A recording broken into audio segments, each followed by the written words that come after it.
Assalamualaikum warahmatullahi wabarakatuh. Alhamdulillah, senantiasa kita panjatkan puji syukur kita kepada Allah Subhanahu wa taala yang telah senantiasa memberikan berbagai limpahan nikmat yang tak terhingga, tak terhitung. Untuk itu senantiasalah kita pandai-pandai bersyukur dengan menambah berbagai amal ibadah kita kepada Allah, yang salah satunya adalah serius untuk belajar akan ilmu Allah. Anak-anakku, selamat datang di kelas 12 dan Allah diamanahkan untuk memberikan materi tentang fisika di kelas 12 ini. Jadikan pelajaran yang berharga ketika antum di kelas 11. Nah, materi sekarang adalah listrik arus searah. Sebelum ana lanjutkan, insya Allah tugasnya adalah menyalin ulang materi yang ana sampaikan ini. Itu nilai tugas. Akhir sebuah materi, maka insya Allah akan ada ulangan.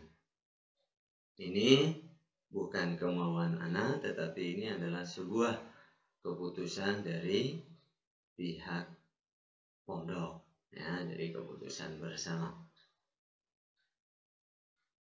Dengan demikian, seriuslah mempelajari berbagai video yang ana berikan. Oke, kita lanjut. Pada listrik arus searah, kompetensi dasarnya ada dua. Yang pertama adalah menganalisis prinsip kerja peralatan listrik searah dalam kehidupan sehari-hari. Yang kedua, mempresentasikan hasil percobaan tentang prinsip kerja rangkaian listrik searah. Adapun indikator pencapaian kompetensinya, yakni menjelaskan arus listrik dan pengukurannya, dan yang kedua menjelaskan hukum Ohm. Nah, jadi dalam kehidupan sehari-hari kita di rumah memencet saklar yang ada di tembok, maka lampunya menyala. Nah, itu aplikasi di kehidupan kita. Kenapa lampu bisa menyala? Karena ada arus listrik. Arus listrik diperoleh dari mana? Nah, kan gitu. Itu yang kita pelajari sekarang. Dan apa itu kuat arus listrik? Insya Allah akan kita pelajari di video pembelajaran saat ini. Oke, kita lanjut. Arus listrik.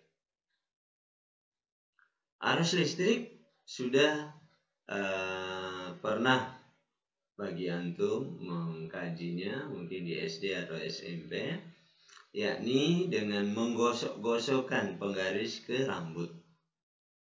Nah, sesudah itu penggarisnya kita dekatkan dengan robekan atau sobekan kertas. Nah, maka yang terjadi adalah kertas nempel pada garis. Nah, dengan demikian pada garis ada arus listrik. Oke, kita lanjut. Nah, ini dia.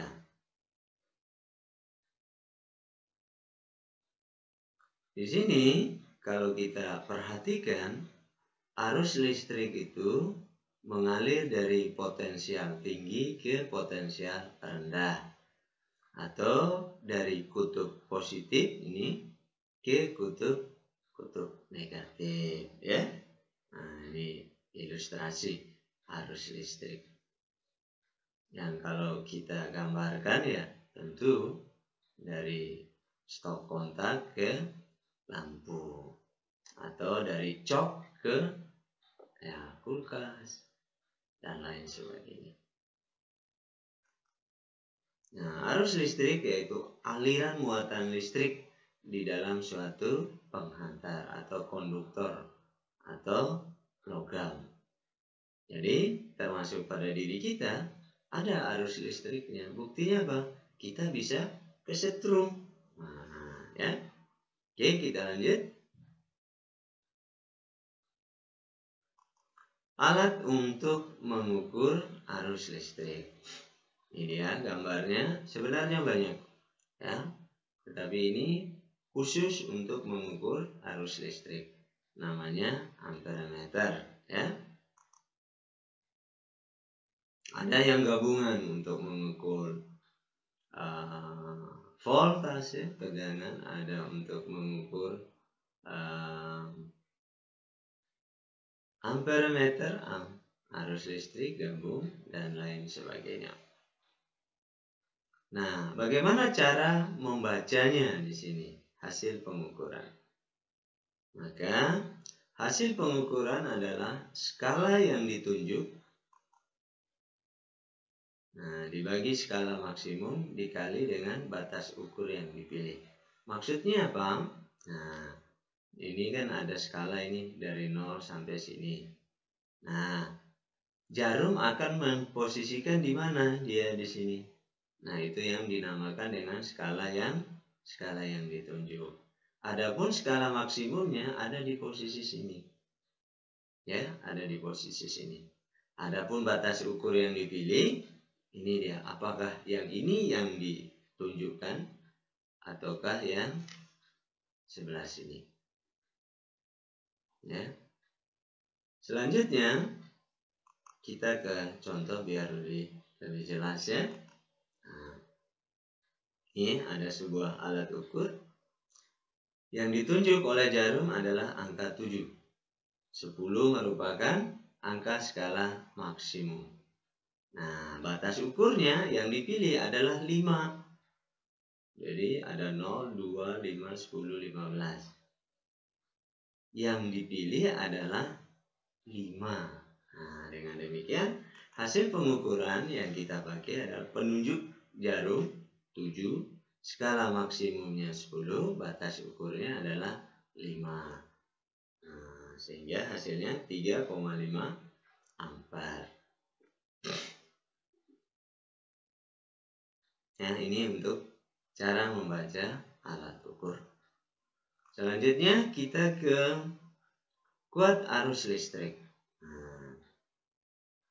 Kuat arus listrik yaitu banyaknya muatan listrik yang mengalir melalui suatu penghantar per satuan waktu. I sama dengan Q dibagi T. Nah, I-nya adalah kuat arus, Q-nya adalah banyaknya muatan kolom, dan T adalah waktu. Ya. Mari kita aplikasikan pada contoh soal.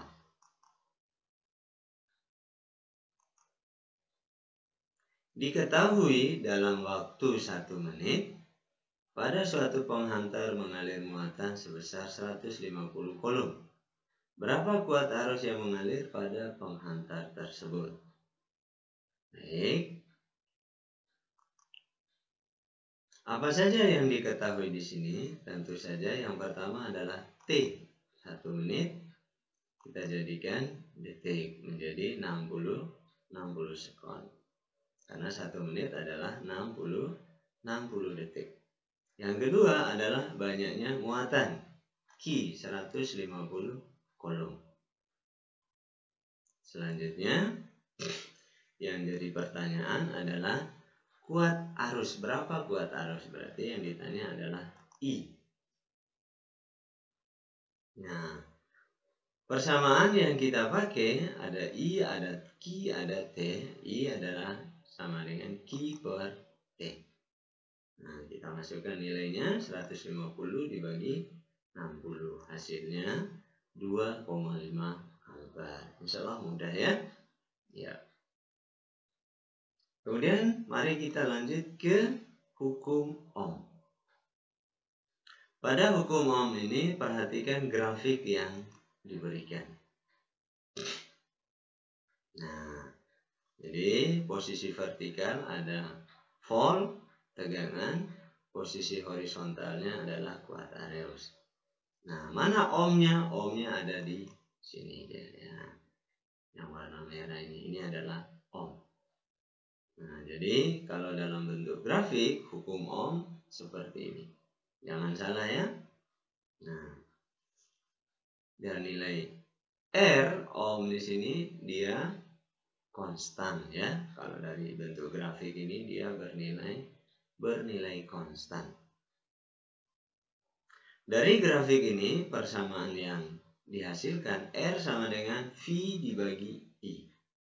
Nah, kalau ini kita obok-obok, umpama ditanya V maka R kali I atau I kali R. Kemudian kalau ditanya I berarti V dibagi R. Nah, ini dia keterangannya. V adalah beda potensial atau tegangan, kata lainnya volt satuannya. Kemudian I kuat arus ampere meter. Kemudian R adalah hambatan, satuannya ohm. Ya. Baik, kita lanjut ke contoh soal. Sebuah aki mobil bertegangan 12 volt memberikan kuat arus 2 ampere pada sebuah resistor. Hambatan resistor tersebut bla bla bla ohm. Nah, dari sini apa saja yang diketahui? Yang diketahui adalah V 12 volt ya. V 12 volt, kemudian I 2 ampere ya. Kemudian yang jadi pertanyaan adalah R, hambatan. Nah, ada V, ada I, ada R. Yang ditanya R. R sama dengan V dibagi I.